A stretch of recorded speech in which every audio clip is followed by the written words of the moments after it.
place has got some really interesting history to it.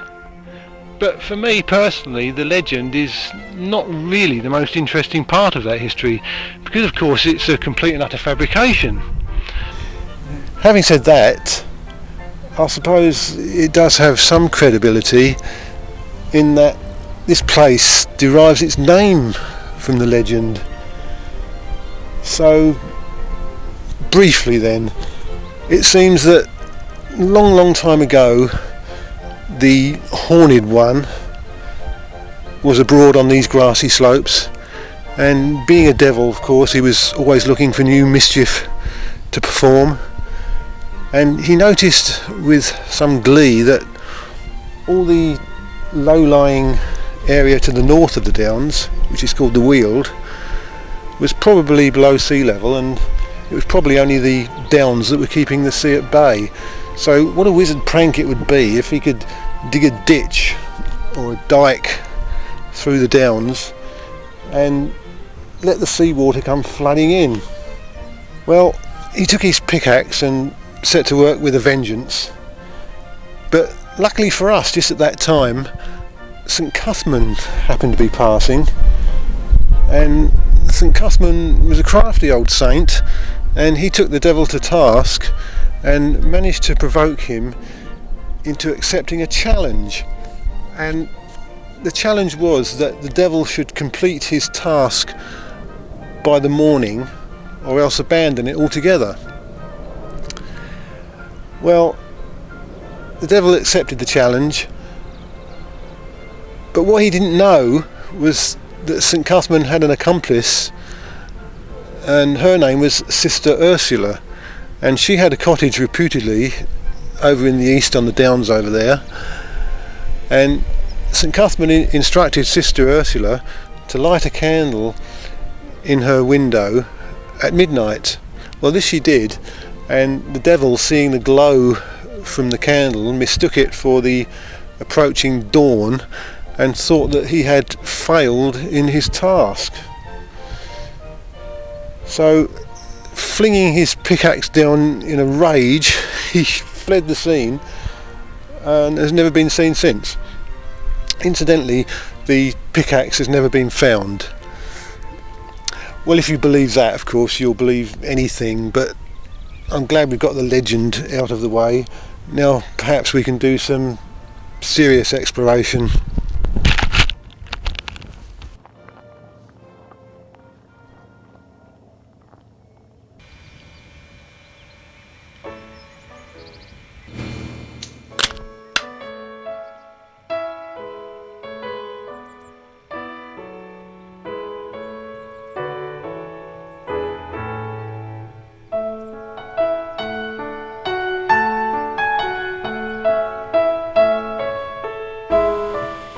Well, I'm just making my way down into this valley, and the spot that I've just descended from is on top of this low rounded hill behind me. This hill is often referred to as the Devil's Punch Bowl. I think the idea is to imagine that the punch bowl is upside down. Actually, looking at this hill, it does have a very regular rounded dome-like shape to it. I think it's pretty obvious though that it's a natural formation.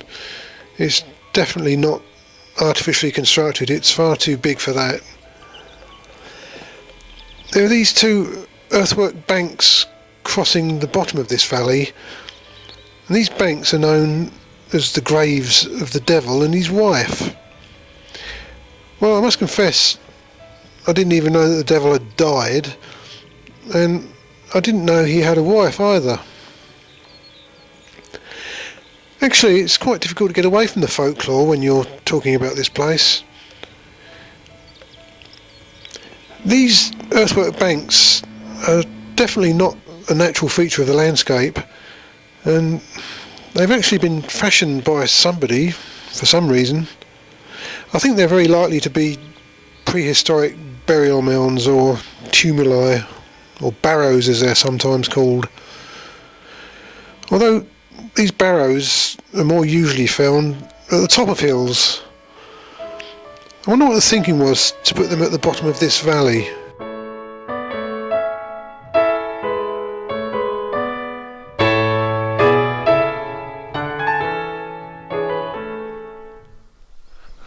I think we've established that this valley was not created by the devil. Well, I hope we have. But if it wasn't the work of Old Nick, then, well, how did it come to be here in the first place? Well, I don't want to pretend to be a geologist or even an archaeologist. In fact, I don't even like digging the garden very much. But of course, information is available on these things if you're prepared to go and look it up. So I've done a little bit of research, and well, it does seem that this valley is still the subject of a certain amount of debate amongst geologists. But one thing's clear, and that's the fact that it received its final shaping around about 10,000 years ago, at the end of the last ice age. It seems absolutely amazing to us to realise now that around about that time, 10,000 years ago, much of England was covered with an ice sheet that was up to a mile thick. Well, the ice didn't extend quite as far south as this location, but we were certainly right on the edge of it. So let's see what happened when the ice started to melt.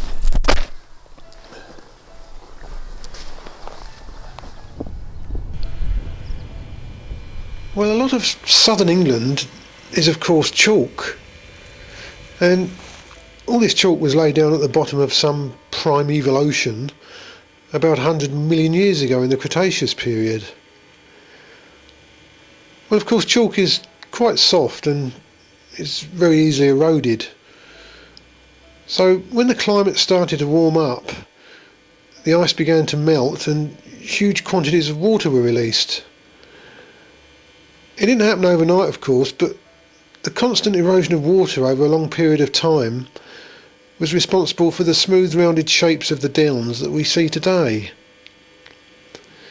This impressive ravine is 300 feet deep, and it's reputedly the largest dry valley of its kind in the world. I think it must have been one of the main runoff points for the water as it gushed back to the sea. I can imagine that this valley would have looked quite different at that time. I think the scouring effects of the water would have left a bare chalk surface, and it would probably have only been in the fullness of time that vegetation would have taken over. The cycle of growth and decay would then finally produce a topsoil which sustains the downland turf that we see today. This grassy sward is a feature of our downland heritage, but unfortunately it faces a threat. And if we look at this old photo of the valley taken close on 100 years ago, we can see the smooth nature of the grassy slopes with hardly any scrub in sight. Now compare the photo with a modern one taken from roughly the same spot, and we can see that the scrub has increased a great deal. Well, the reason for all this increase in the scrub is sheep, or rather the lack of sheep. For hundreds of years these slopes have been grazed by flocks of sheep, but in recent history this has ceased to become commercially viable, and without all those sheep nibbling away at the grass, the scrub has begun to take over. This is a real shame, because the downland sward is host to a multitude of wildlife and wildflowers.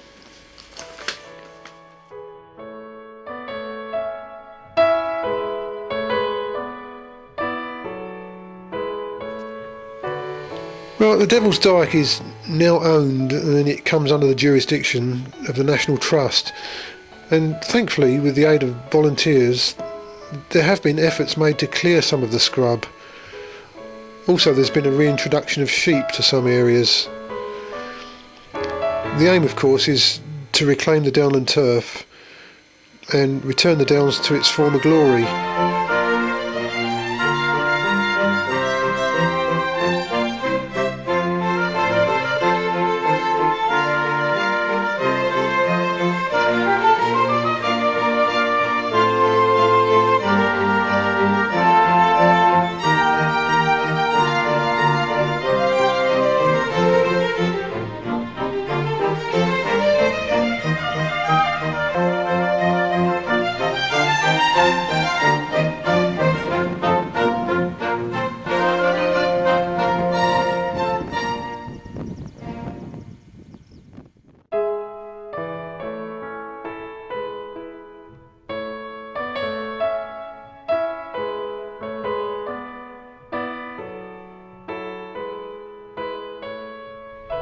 Well, the Devil's Dyke legend just keeps on cropping up, and it's come back to haunt me yet again, because I've been looking at some old maps of this area, and it seems that these old prehistoric defensive ditches behind me are clearly marked and named on the map as the poor man's walls. Well, the poor man in this instance is in fact the devil, and it seems our predecessors, being a lot more superstitious than us, were very loath to refer to the devil by name.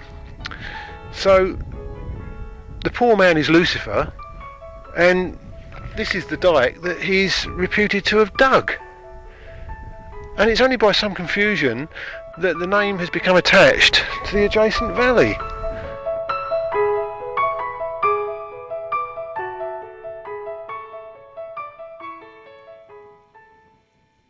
This prehistoric Iron Age hill fort was probably built around 500 BC.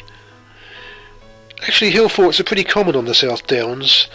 There's Sisbury, of course, and then there's one at Ditchling Beacon, there's one at Westonbury Hill, and there's another at Hollingbury, and there's also the Caburn near Lewes, of course. As hill forts go, though, this one's really quite big. Actually, when you look around this place, it really does cover an enormous area. They constructed these defences by excavating a ditch and then using the spoil from the ditch to build up a bank, and then a rampart of wooden stakes was then driven into the top of the bank to complete the defence. Actually, very little archaeology has been carried out at the dyke, so it's really not very clear what actually went on here all that time ago. I think it's a little odd that when you look at the land that this hill fort encloses, there's really not a lot of evidence of disturbed ground, and disturbed ground, of course, would indicate signs of habitation. And a good example of this is if we look at Caburn, and the enclosed area there is literally covered with bumps and pits, which are not part of the natural landscape. Also, looking at this place, I think it'd be a bit impractical to coordinate your forces to defend this rampart along the whole of its length. It has been suggested that maybe this place was just built to enclose animals of some kind, or another possibility is that it was built for some kind of religious, ritualistic purpose. I wonder if it was rendered redundant before it was properly inhabited. Perhaps it was built near the end of the Iron Age, when the Romans were arriving and bringing some sort of order to the country. And maybe places like this just became obsolete.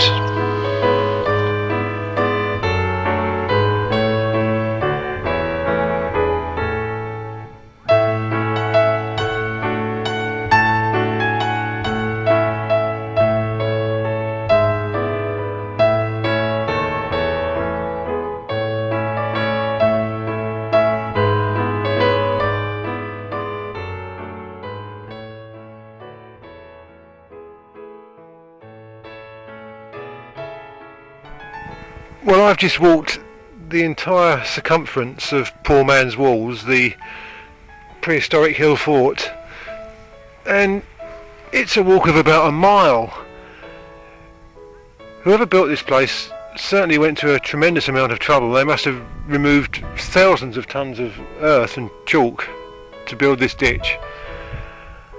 I hope it was worth it.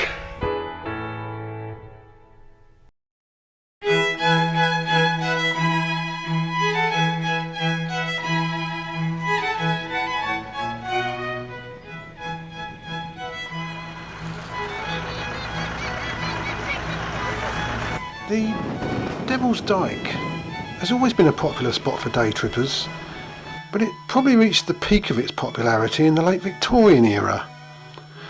Although this much earlier illustration, dated 1827, would seem to indicate that it was very popular in Regency times as well. It is recorded that on the Whit Monday of 1893 the Dyke received 30,000 visitors. Well, I'm inclined to think that figure's been exaggerated a bit. 30,000 is a huge crowd of people. The Devil's Dyke was even popular with Queen Victoria herself, and as a young lady she would ride here on horseback all the way from the Royal Pavilion in Brighton. I imagine she would have had quite a substantial entourage with her though. The Devil's Dyke Inn has gone through quite a few incarnations, and the first inn was built in 1831 by Mr. George Cheeseman. It was sold 4 years later, and William Thacker became landlord for the next 50 years. Well, Thacker must have prospered because in 1871 he erected a much more substantial new hotel on the same site. And then it was in 1885 that landlord James Hubbard took ownership, and it was Hubbard who was responsible for the subsequent developments at the Dyke. It was Hubbard that saw the potential for providing various amusements for the visitors, and before very long he'd installed a switchback railway, a carousel roundabout, swing boats, various other novelty rides including cable cars, and there was also a funicular railway, an observatory, and reputedly a camera obscura. Well, unfortunately the photographic record of this amusement park is surprisingly sparse, and there doesn't seem to be hardly any photographs of the amusements at all, although bizarrely enough there is a short piece of film for us to see. This rare archive footage must have been shot around 1890, and here we can see the switchback railway in operation, and well, it seems a bit tame by today's standards, doesn't it? And now we can see people enjoying the swing boats, and here's the carousel. I wonder how it was powered. Also, I wonder who the lady was who's just realised she's being filmed. The end of this footage shows what I can only describe as a novelty bicycle monorail ride. Also, from time to time special events were organised, and there was reputedly a demonstration of parachuting from a balloon. Well, it was about 1907 that Hubbard, being a Canadian, decided to return to his country, and after that quieter days began to return to the Devil's Dyke.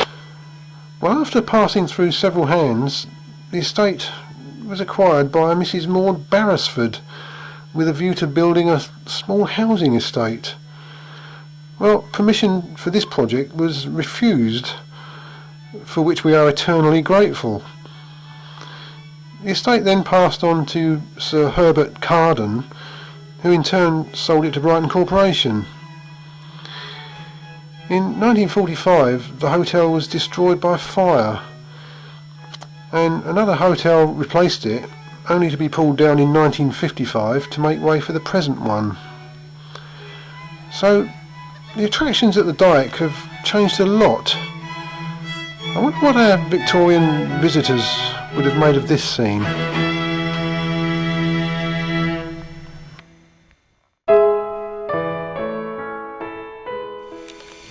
must have walked over this spot dozens of times over the years, and it's quite obvious when you look at the ground around here that it's been worked in some way.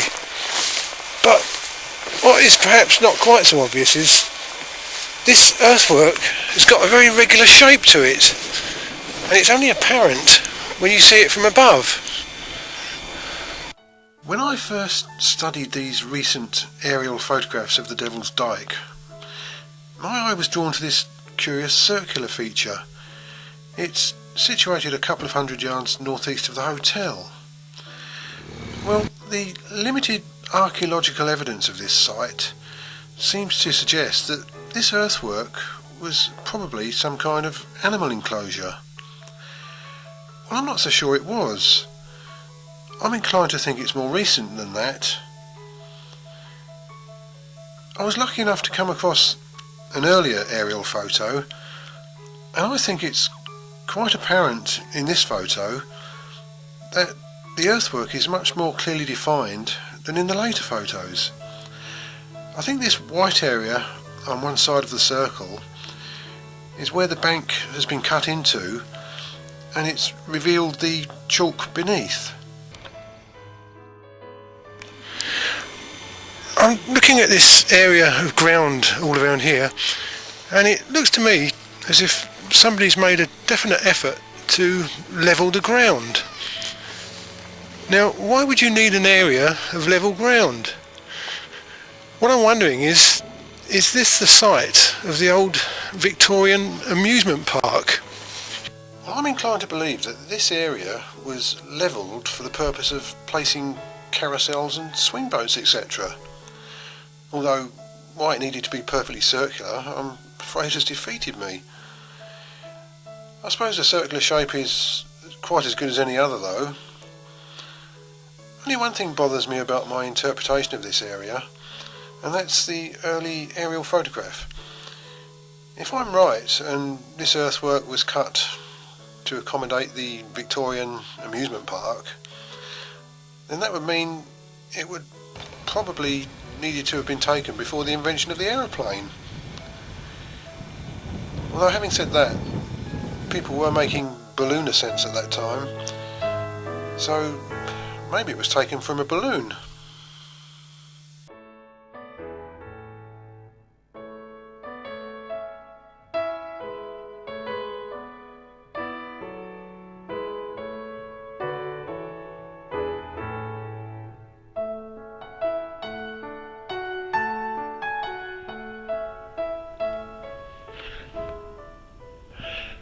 This little building up ahead is interesting, and the reason I find it absolutely fascinating is because nobody seems to know what its original purpose was.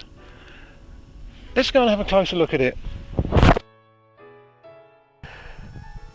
Well, I've spent many a happy hour in the local reference libraries trying to discover the reason for this building's existence, and I was actually quite surprised to learn that very little is known about it. I have found a reference that documents its use as a bomb storage facility in the First World War. Although it seems clear that this was not its original purpose because the testing site was some distance away from here and there are no roads or tracks of any kind leading to this place. When you walk into this building, the first thing you notice is that it has been half filled with earth. I think that's only because it's been used as a bit of a dumping ground over the years. When you look at the way the walls have been capped off at the top, it's pretty obvious that this building has never had a roof to it. The building's only got one door and there are no windows to it. Well, except for one window, which is inside this cubicle, which is built into the corner of the building. Well, I was quite frustrated at not being able to find out very much about this place, so I contacted the local archaeological society to see if they could help, and I'm very grateful to Mr. Martin, the secretary, for furnishing me with their conclusions along with some drawings of this place. Well, the evidence seems to suggest that this place was one of the many visitors' attractions at Devil's Dyke, and it was in fact an observatory. It is not, as you might imagine, an observatory for studying the night sky. No, the idea was to come in here and take in the views of the magnificent scenery. And the cubicle in the corner is thought to be a ticket office. I imagine you'd walk in here through this door, pay a small fee, and then perhaps climb some wooden steps to an elevated platform, and you'd probably just be able to peep over the top of the wall. I wonder if maybe a row of small telescopes or binoculars were provided for patrons to use. I think the evidence for this place being a scenic observatory is actually very strong. After all, if you were planning to build such a facility, you'd surely site it on the highest spot you could find, and this location is in fact within yards of the highest point on these downs. What would be nice here would be to remove all this earth to see if the floor could reveal any clues about the place, but bearing in mind that this place was once used as a bomb storage facility, perhaps that's not such a good idea.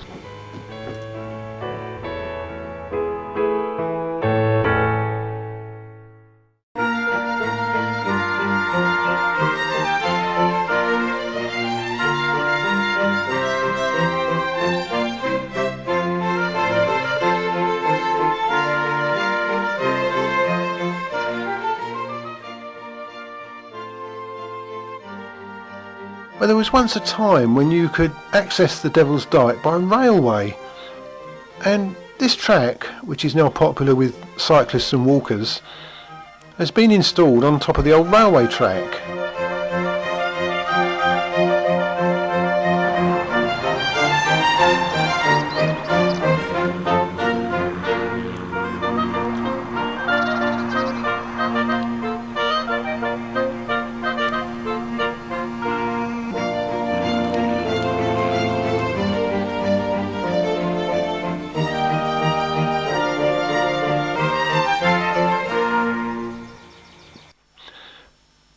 The railway to the Dyke was opened in 1887 by the Brighton and Dyke Railway Company, and you could begin your journey at Aldrington and travel all the way up to a station at Devil's Dyke Farm. And there was also a stop on the way called Golf Club Halt at the Brighton and Hove Golf Club, and this of course provided a useful facility for golfers. Well, this is where Golf Club Halt used to be. There doesn't seem to be much left of it now. There's a few odd bits of brickwork and masonry lying around, and I guess that's all that's left of the old station platform. It seems that there used to be a bell in the clubhouse that would ring to announce the imminent arrival of the train.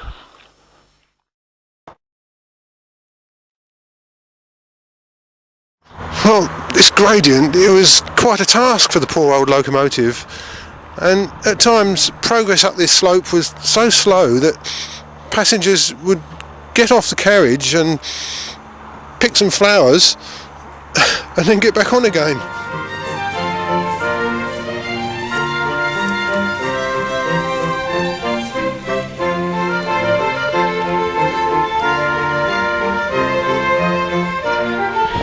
This upper stretch of the old Devil's Dyke Railway has become quite difficult to follow, really. You can see where it used to be. It was inside this line of trees that runs down the side of this field. But the actual track itself, well, it's become so overgrown as to be almost inaccessible. I'm still about half a mile away from the site of the old Devil's Dyke railway station, but I think I've probably gone about as far as I can go.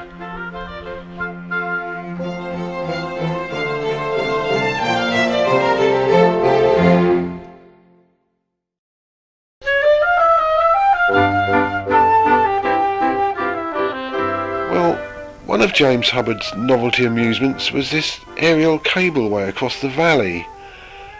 The cable car ride was 350 metres long, and it soared 70 metres above the valley floor. And here we can see the cable car itself. It looks like quite a minimal open structured arrangement, doesn't it? And it seems to be carrying 4 people seated with one standing up.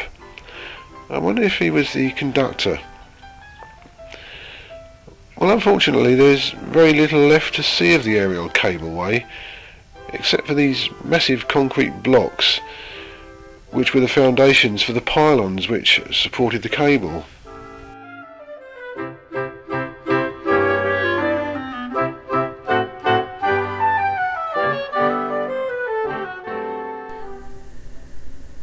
Well, the more adventurous visitors to this place would have bought their tickets in this terminal building that was situated near the hotel, and then they would have boarded the cable car and embarked upon their aerial ride across the valley. It seems to become a trend that what you would do is that you'd take a lump of chalk with you, and when you reach the centre of the valley you'd release your lump of chalk and watch it plummet to the valley floor below. Well, I don't know if this practice was encouraged, but if you were walking through the valley you'd certainly need to keep your eyes open.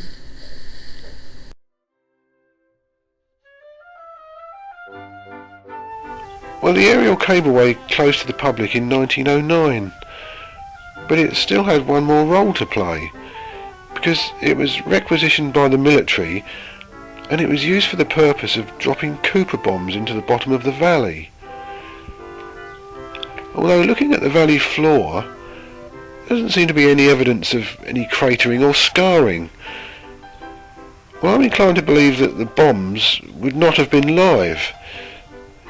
If we have a look at a Cooper bomb, we can see that it has an arming device in the nose, and this mechanism had an arrangement of vanes or blades on a threaded rod, and the falling action of the bomb would cause these vanes to spin and drive up to the other end of the rod, and this action would mechanically arm the bomb and make it ready to detonate on impact. So, well, my theory is that this bomb dropping site was used purely to test this mechanism. I wonder where they got the idea from. Well, perhaps it was those Victorians with their lumps of chalk.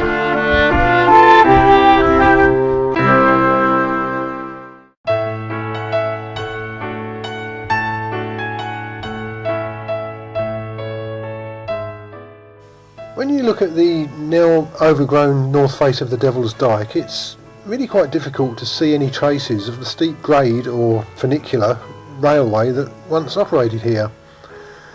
The funicular railway was yet another of James Hubbard's wonderful ideas, and it opened on the 24th of July 1897. The two carriages descended alternately on tracks that ran for a distance of 840 feet down the hillside, and the railway gave passengers an easy access to the village of Poynings.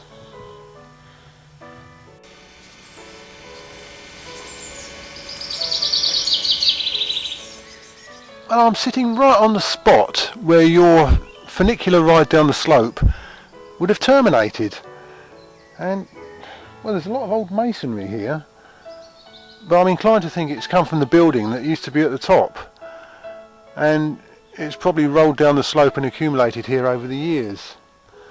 I must be honest, there's not an awful lot to see here, and during the course of 100 years this place has become completely overgrown.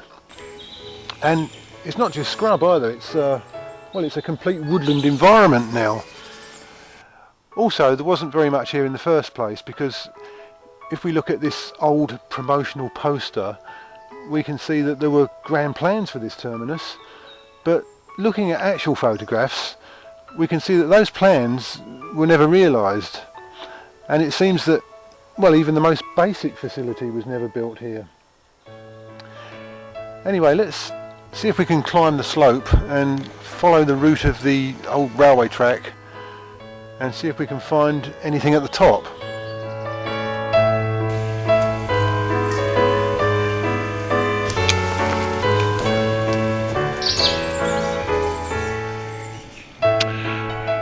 Well, I don't know if I've made a bit of a discovery here, but what I've found is this large lump of wood, and well, it looks very much like a railway sleeper to me.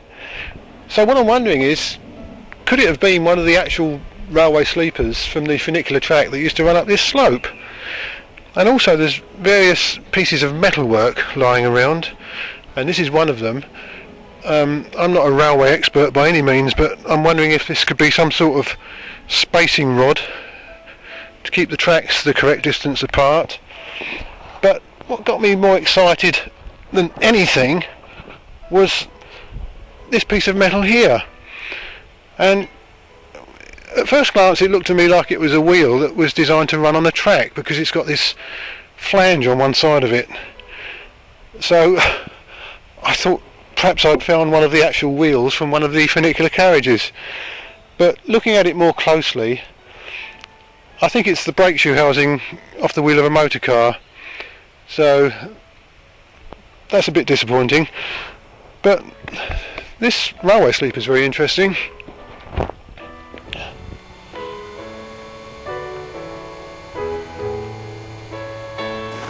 Well, not for nothing was this called a steep grade railway. Only another 500 feet to go.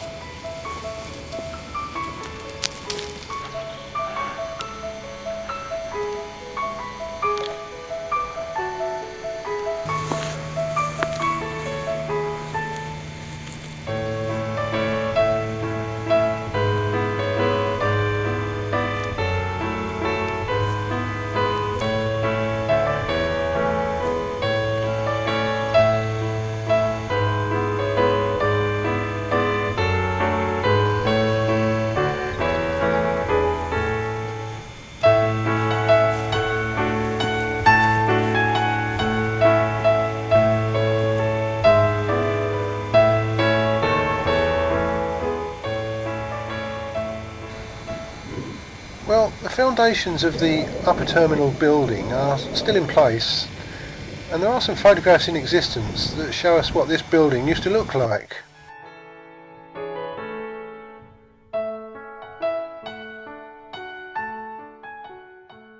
Judging by the limp flag in this photo, it must have been taken on one of those rare days at the Devil's Dyke when there was no wind. Well, after operating for 10 years, this steep grade railway was closed down. So, well, either it wasn't very popular, or perhaps it was too popular, and maybe landlord James Hubbard suddenly realised that he discovered an extremely efficient method of removing his paying customers from the Devil's Dyke.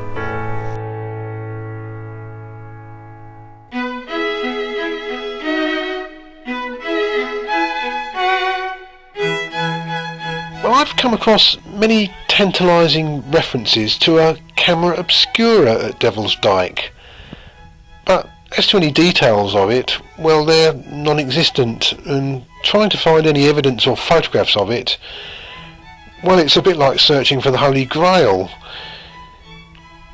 If we have a look at some camera obscura, we can see that they come in many shapes and sizes.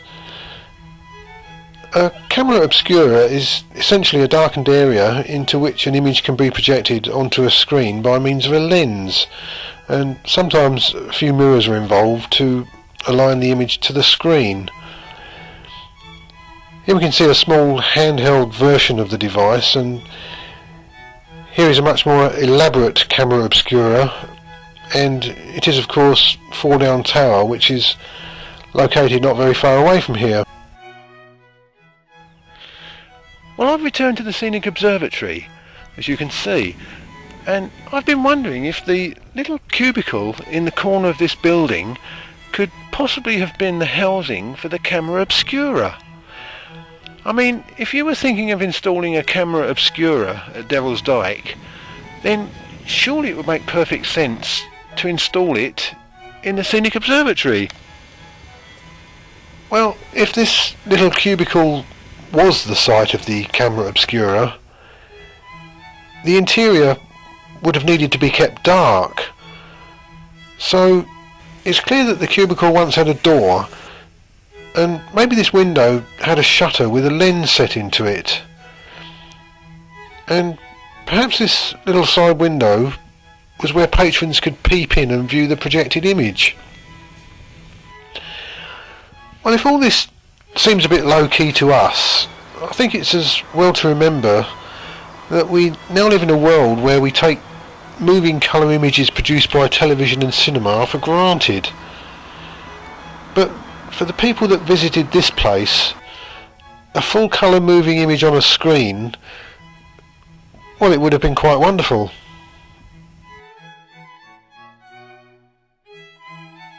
Ticket office or camera obscura? I wonder. One thing that occurs to me though is that if this little cubicle was a ticket office, would you really be dispensing tickets from a window that's this high off the ground?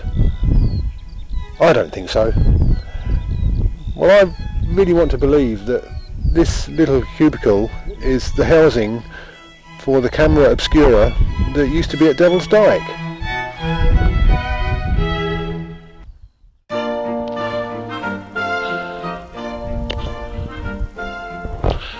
Well, as we know, this place was extremely popular with the Victorians and the Edwardians, but today, well, it's just as popular as ever.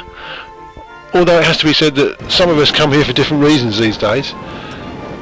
But even if you come here just to sit on the downland turf on a glorious summer's day like today, well, it's just a wonderful place to be.